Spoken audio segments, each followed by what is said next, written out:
அப்போ இந்த மாதிரி போராட்டங்கள், பலவீன போராட்டங்கள் வரும்போது நீங்க ஸ்கேன்ல எல்லாம் பார்த்தீங்கன்னா எல்லாம் நார்மல் தான் வரும், எல்லாமே நார்மல் தான் வரும். என்னெல்லாமோ நீங்க எந்த ஹாஸ்பிட்டல்ல போய் யாருமே இந்த இடத்துல ஒரு தேவ பிள்ளை போராடி அதை ஜெயிக்கணும். ஆமென். அந்த 18 வருட கூனி ஆகிய ஸ்திரீ, அவளுக்கு கொஞ்சம் நிமிர முடியலைன்னாலும் சமூகத்தை விட்டு விலகல. அவளுக்கு தெரியும் அவன் தோற்றவன், அவன் எவ்வளவுதான் அவன், அதாவது எனக்கு வர வேண்டியதை ஒருவேளை அவனால டிலே பண்ண முடியுமே தவிர தடுக்க முடியாது. காரணம், அவன் தோற்றவன். அவன் சரித்திரத்துல ஜெயம் என்ற வார்த்தை கிடையாது. நான் யாரை ஆராதிக்கிறேனோ அவர் ஜெயித்தவர். ஆமே. நமக்கு வர வேண்டியதை சில நேரம் அவன் என்ன பண்ணலாம், டிலே பண்ணலாம். தானியேலுக்கு 9வது அதிகாரத்துல அவன் வேண்டிக் கொள்ள தொடங்கும் போதே கட்டளை வருது. 10வது அதிகாரத்துல பாத்தீங்கன்னா அப்படிதான் வந்துச்சு.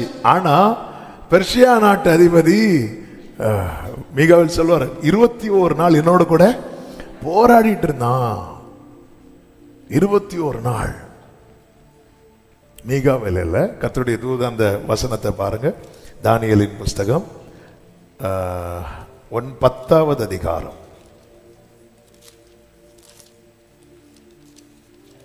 எத்தனாவது வசனம்? 13வது வசனம் வாசிங்க. பெர்சியா ராஜ்யத்தின் அதிபதி 21 நாள் மட்டும் என்னோடு எதிர்த்து நின்றான். ஆனாலும் பிரதானாதிபதிகளில் ஒருவனாகிய மிகாவேல் எனக்கு உதவியாக வந்தான். நல்ல கவனிங்க அந்த சம்பவம். அதாவது தானியேல்ட்ட அனுப்பப்பட்ட தூதன் யாருன்னு நமக்கு தெரியும். 9வது அதிகாரத்தில் கேப்ரியல் தானியேல்ட்ட அனுப்பப்படுவார். அதாவது 9:21 இருக்கு கேப்ரியல். அதாவது கேப்ரியல்னா தூது கொண்டு வர்றவர். அதே போலதான் 10வது அதிகாரத்தில் தூது கொண்டு வர ஒரு தூதன் அனுப்பப்பட்ட போது சத்ரு எதிர்த்து நிற்கிறான். நான் ஏற்கனவே சொல்லியிருக்கிறது, தூதர்கள் தங்களுக்கு கொடுக்கப்பட்ட வேலையை தள்ளி இன்னொரு வேலையை செய்ய மாட்டாங்க, செய்யக்கூடாது. அப்ப தூது கொண்டு வந்த தூதனால எதிர்த்து நிற்கிற சத்ருவை அடிக்க முடியும். ஆனா அவருக்கு அது இந்த டியூட்டி கொடுக்கல. அந்த டியூட்டி யாருக்கு கொடுக்கப்பட்டது தெரியுமா?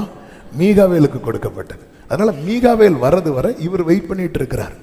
மீகாவேல் என்ன பண்றாருன்னா ஃபைட் பண்ணி அடிச்சுட்டு பதில திருப்பி கீழே கொண்டு வரார். சில காரியத்துக்கு பதில் தாமதிக்கலாம், தளராதீங்க. சிவந்த சமுத்திரத்துக்கு முன்பாக கோலை நீட்டினதும் அற்புதம் நடந்தது. ஆனா அமலேக்கியன் யுத்தம் பண்ணும்போது கோலை நீட்டிட்டே இருக்க வேண்டியதாயிட்டு. கை தளரும், ஆனாலும் நம்பிக்கைய மோசே விடல. ஆமே, கோலை இன்னொரு கையில கொடுக்கல. இது நாசில சுவாசத்தை வச்சிருக்கிறார். இந்த கோலை நான் தான் பிடிச்சிட்டு நிக்கணும்னா நான் தான் பிடிச்சிட்டு நிற்பேன். நீங்க அப்படி நின்று பாருங்க. உங்களுக்கு உதவும்படிக்கு ஆரோனை ஊரை அன்னைக்கு மோசைக்கு அனுப்பினது போல உங்களுக்கு உதவும்படி கர்த்தர் தம்முடையவர்களை ஏற்படுத்தி தருவார். ஆமே, ஜெயிக்கணும். ஹல்லேலூயா. நாட்கள் ஆகிறதா, வருடங்கள் ஆகிறதா, விட்டுறாதீங்க. ஹல்லேலூயா. இப்படி ஒரு பலவீனம் ரொம்ப நாளா இவங்கள்ட்ட இருந்துச்சு, கடைசியில் அவங்க போயிட்டாங்க அப்படி சொல்லக்கூடாது. ஆமே, நம்மை அக்கினி நின்று தப்பு வைத்தவர், நம்மை பாதாள வல்லமைக்கு விடுவித்தவர், மரணத்தின் பாதாளத்தின் திறவுகோலை உடையவர். இந்த நாள் ரட்சணிய நாள்.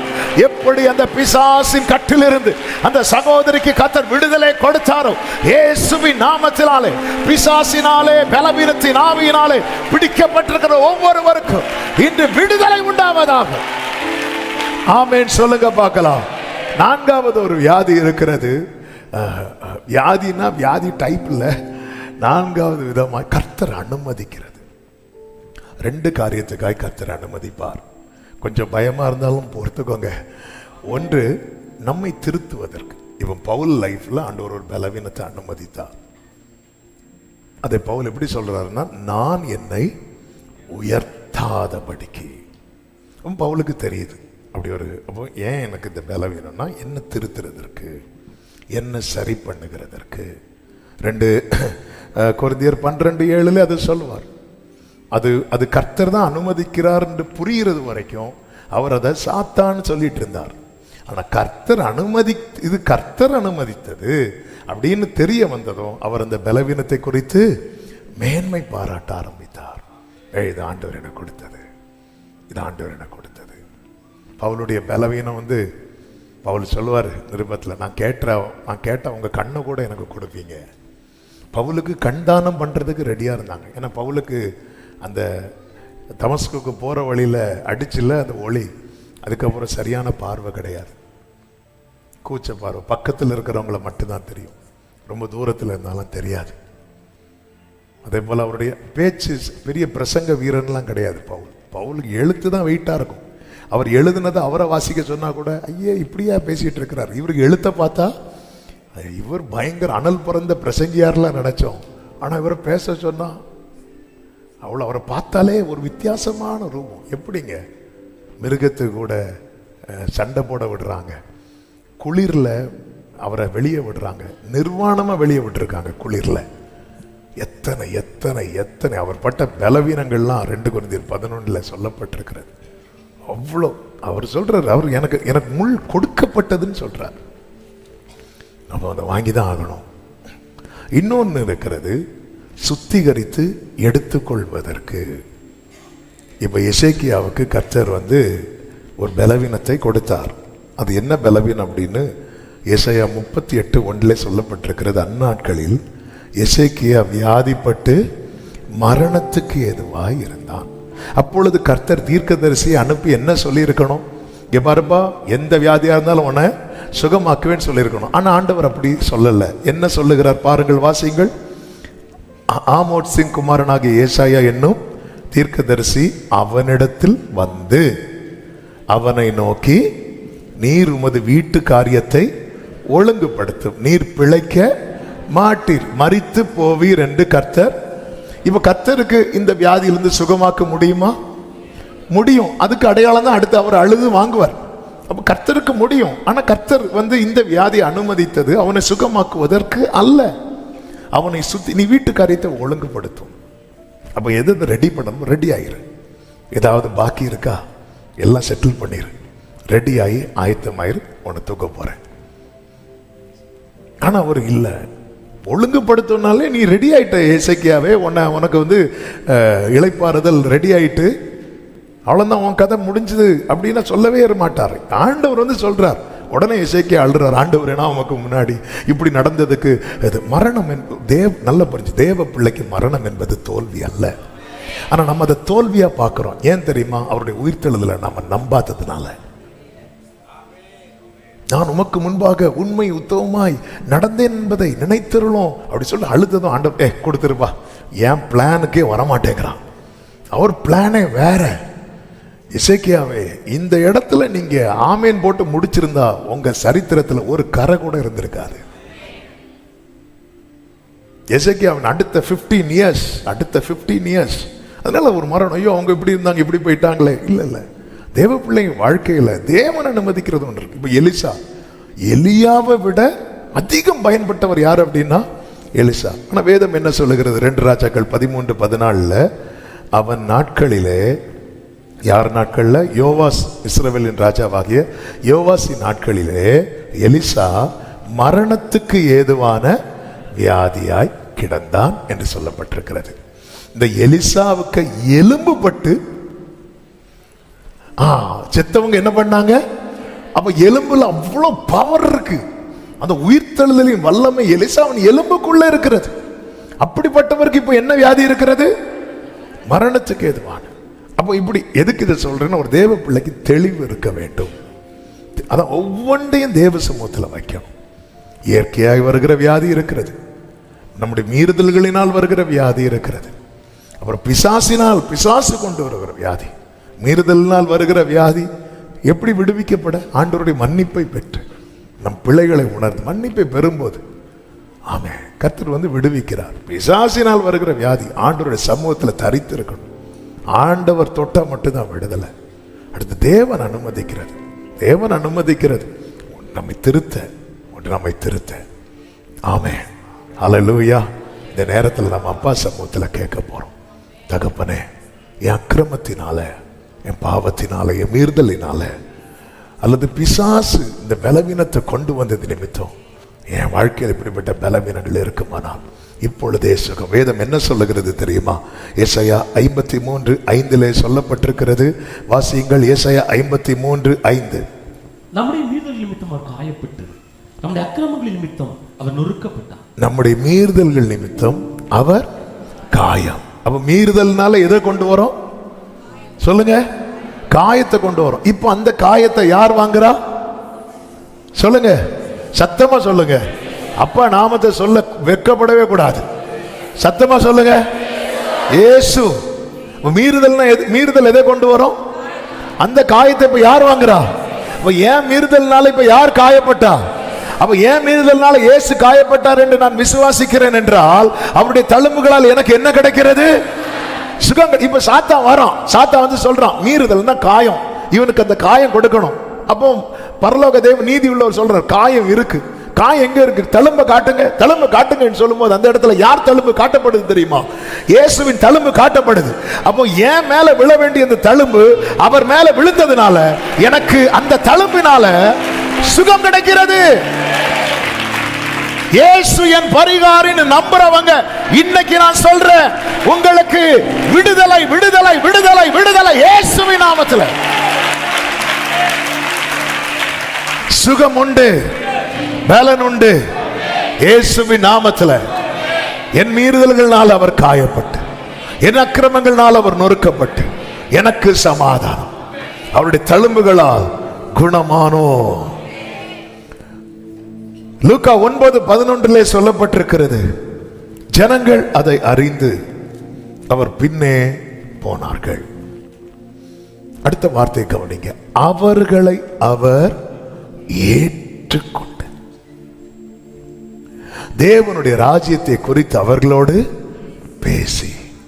அடுத்த வார்த்தை ரொம்ப முக்கியமான வார்த்தை, சொஸ்தமடைய வேண்டும் என்றிருந்தவர்களை சொஸ்தப்படுத்தினார். கூட்டத்தில் இருந்த வியாதியஸ்தர் எல்லாரையும் அல்ல, வியாதியஸ்தர்களில் சொஸ்தமடைய வேண்டும். எனக்கு எப்படியாவது விடுதலை வேணும். அதனாலதான் 38 வருடம் பெதஸ்தா குளக்கரையில் இருந்த அந்த 38 வருடம் அந்த வாலிபனை பார்த்து ஆண்டவர் கேட்பா, நீ சொஸ்தமாக விரும்புறியா? என்னப்பா அவர் சுதந்திரம், சரி எதுக்கும் போவோம் நம்மளும். அதாவது பசிச்சு சாப்பிடுறது வேற, சாப்பிடணுமேனு சாப்பிடுறது வேற. ஆண்டவர் சாப்பிடணுமேனு சாப்பிடுறவங்களுக்கு அவர் சாப்பாடு தர மாட்டார். பசியா இருக்கிறவனுக்கு இதான் ஆண்டவருடைய நீதி. ஆண்டவருடைய நீதி என்பது இப்படிதான், சொஸ்தமடைய வேண்டும் என்றிருந்தவர்கள் என்ன செய்வார்கள் தெரியுமா? ஜனங்கள் அதை அறிந்து, எதை அறிந்து? இயேசு எங்கே இருக்கிறார் என்பதை அறிந்து அவர் பின்னே போனார்கள். உண்மையிலே எனக்கு விடுதலை வேணும்னு விரும்புறவங்க, அவங்க யாரை குறித்த அறிவும் யாரை ஃபாலோ பண்றவங்கள மாறணும் தெரியுமா? ஜீசஸ். இந்த கானானிய ஸ்திரீ தூரத்திலிருந்து இயேசுவேன்னு சத்தம் போடுறான், ஆண்டவர் கேட்காதது போல போறார். எதுக்கு தெரியுமா? அவளை ஃபாலோவரா மாத்துறதுக்கு. உடனே சீஷர்கள் வந்து சொல்றாங்க, ஆண்டவரை அவளை அனுப்பி விடுங்க, அனுப்பி விடா, அவளை இங்க கொண்டு வர்றதுக்கு நான் என் வேலையை பார்த்துட்டு இருக்கிறேன். சிலர் இந்த இடையில நமக்காக ஜோம் பண்ணி அனுப்பி விடுறதுக்குன்னே நான் சொல்லுவாங்க, நான் போய் ஜோம் பண்ணேன், ஆண்டவர் கிருபையில போயிட்டாரு. அப்படிப்பட்ட அனுப்பி விடுறதுக்குன்னு ஆண்டவரை அனுப்பி விடுறதுக்கா வெயிட் பண்ண. அப்படி போயிட்டு இருக்கும்போது அவ வாரா, சத்தமிட்டவள் பின்பற்றுகிறாள், பின்பற்றுகிறவர்கள் பணிந்து கொண்டாள், பணிந்து கொண்டவள் விசுவாசத்தை வெளிப்படுத்தினாள். இது அவளை அவருடையவளாய் மாற்றிட்டு, ஆண்டவர் விசுவாசம் பெருசு, நீ விரும்புகிறபடி உனக்கு ஆக கடவுள். அவதான் பிள்ளைக்கு கொடுக்கிறது. உனக்கு என்னப்பா வேணும்? பிள்ளைக்கு அந்த விருப்பத்தை நிறைவேற்றுறது பிள்ளைக்கு. நீ விரும்புகிறபடி உனக்கு ஆக கடவுது. சொஸ்தமடைய வேண்டும் என்றிருக்கிறவர்கள் நம்ம இப்ப ஜெபிக்க போறோம். ஒரு சில நிமிடங்கள் கண்களை மூடி, முடிந்தால் முழங்கால் படிக்கிட்டு, ஆண்டவரே, ஆண்டவரே, எல்லாவற்றுக்கும் பரிகாரி நீங்க தான். இயற்கையாய் வருகிற வியாதி ஆனாலும், அக்கிரமத்தினால் வருகிற வியாதி ஆனாலும், பிசாசின் கட்டுகளினால் வருகிற வியாதியா, நீங்க தொட்டா போதும், நீங்க பார்த்தால் போதும், நீங்க சொன்னா போதும். எத்தனை பேர் இந்த பகல் வேளையில விசுவாசிக்கிறீங்க? என் ஆண்டவர் என்ன பார்த்தாலே எனக்கு சுகம் கிடைக்கும், என் ஆண்டவர் ஒரு வார்த்தை சொன்னாலே எனக்கு சுகம் கிடைக்கும், ஆண்டவர் என்ன தொட்டாலே சுகம் கிடைக்கும்.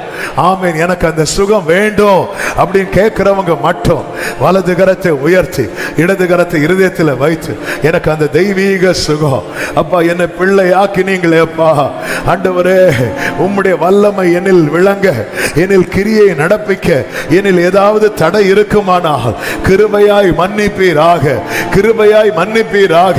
என் அக்கிரமங்களை எல்லாம் மன்னிப்பீராக, என் அக்கிரமங்களை எல்லாம் மன்னிப்பீராக. எனக்கு சுகத்தை தாங்கப்பா. எல்லாருக்கும் யாரையும் பார்க்காதீங்க. ஆன்லைன்ல பார்க்கிற சகோதரா சகோதரி, இந்த நேரத்தில் நீங்க ஊக்கமா ஜெபம் பண்ணுங்க.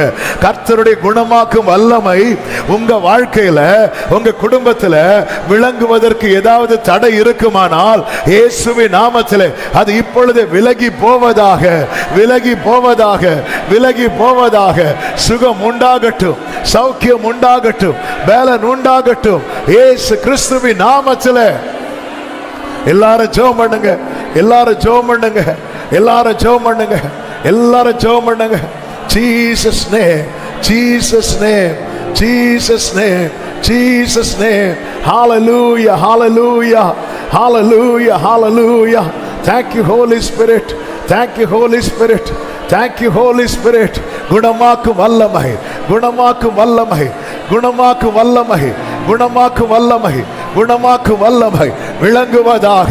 எல்லாரும் ஜெபம் பண்ணுங்க, எல்லாரும் ஜெபம் பண்ணுங்க. கர்த்தர் இன்றும் உயிரோடு இருக்கிறார். இயேசுவின் நாமத்தில் எந்த பகுதியில் வியாதி இருக்கிறது அங்கே கை வைத்து ஜெபம் பண்ணுங்க. அவர் நம்முடைய சொஸ்தமாக வேண்டும் என்று இருக்கிறவர்களை சொஸ்தப்படுத்துகிற தேவன் அவர். ஆமென். எந்த அவயவம் செயல்படாமல் இருக்கிறது ஆண்டவர்கிட்ட சொல்லுங்க. கர்த்தர் சிருஷ்டிக்கிறார், சிருஷ்டிக்கிறார், சிருஷ்டிக்கிறார். செயல்படாத கிட்னி எல்லாம் செயல்படும் அளவுக்கு கர்த்தருடைய சிருஷ்டிப்பின் கிரியை நடக்கிறது, சிருஷ்டிப்பின் கிரியை நடக்கிறது. ஆமென். பலவீனமான இருதயத்தை கர்த்தர் பலப்படுத்துகிறார். ஆமென். தளர்ந்த கைகள், தள்ளாடுகிற முழங்கால்களை கர்த்தர் பலப்படுத்துகிறார். பலவீனப்பட்ட கற்பத்தை கர்த்தர் பலப்படுத்துகிறார். ஆமென். பார்வை குறைந்து கொண்டிருக்கிற கண்களை கர்த்தர் தொடுகிறார். கேள்வி குறைந்து கொண்டிருக்கிற செவிகளை கர்த்தர் தொடுகிறார்.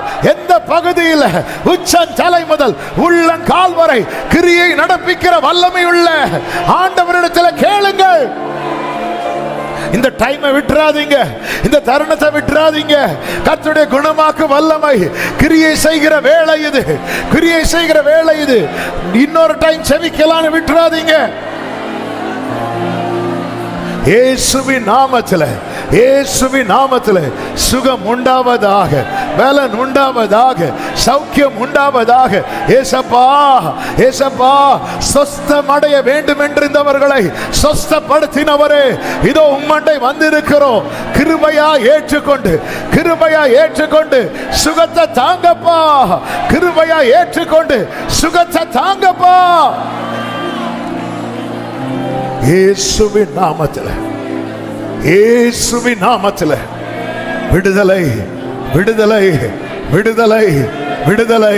நாகமானுடைய சரீரம், யாரும் பார்க்க விரும்பாத சரீரம், எதற்கும் பயன்படுத்த முடியாத சரீரம், குஷ்டரோகம் உள்ள சரீரம், ஒரு சிறு பிள்ளையின் சரீரத்தை போல ஆண்டவரை மாற்றின வல்லவரே.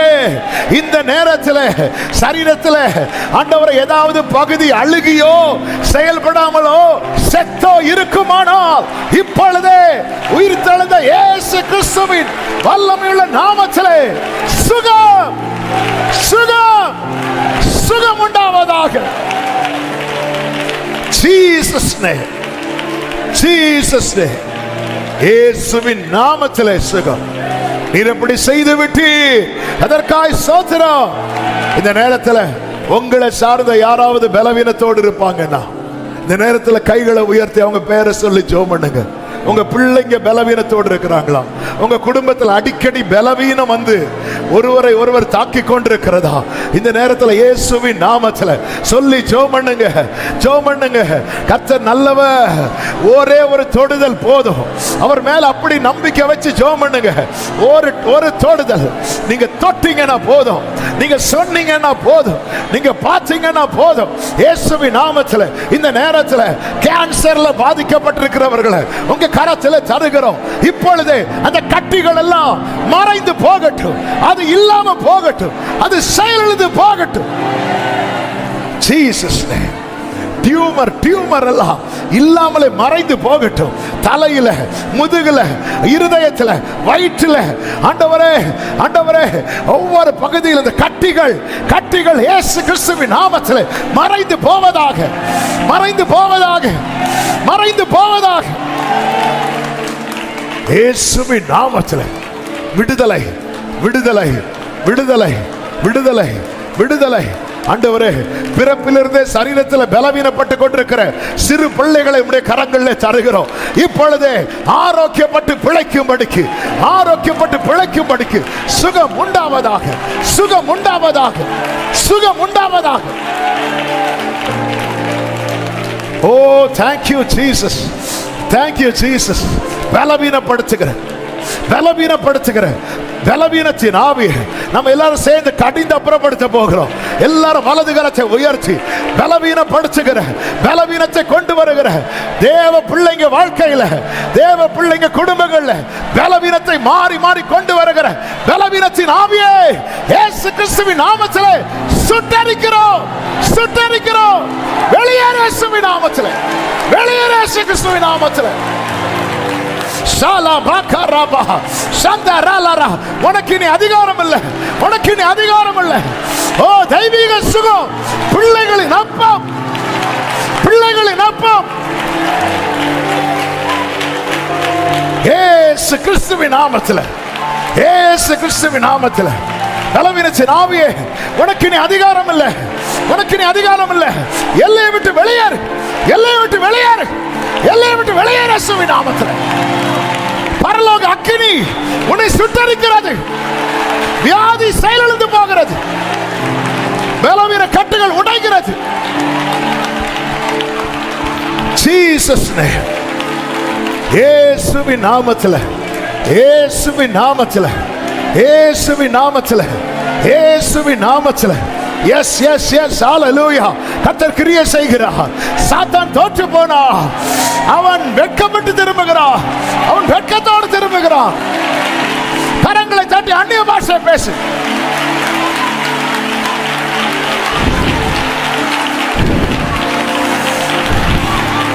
அபிஷேகம் என்று தேவ பிள்ளைங்க, மற்றவர்கள் ஆர்ப்பரியுங்கள், துதியுங்கள், இயேசு நாமத்தை சொல்லுங்க. கற்பம் திறக்கப்படுகிறது, மலடு மாறுகிறது. கர்த்தர் ஆயுசு நாட்களை பூரணப்படுத்துகிறார். ஓ ராதா நாலாபா ரீபாபா.